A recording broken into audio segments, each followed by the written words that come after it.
Hello, traders. FX Pip Collector here. Today is Monday, November 3rd, and this is my analysis for the US dollar index, and we're on the daily time frame.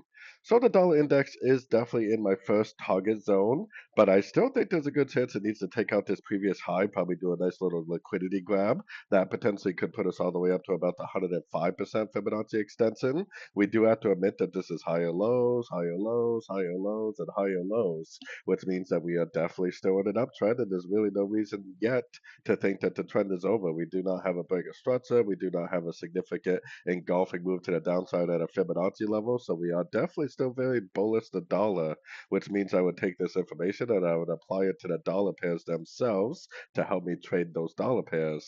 Going down to the 4 hour time frame is about as low as I would want to go, because this is where you can see this move right here as a trend, right? Because we got higher low, higher low, higher low, higher low, higher low.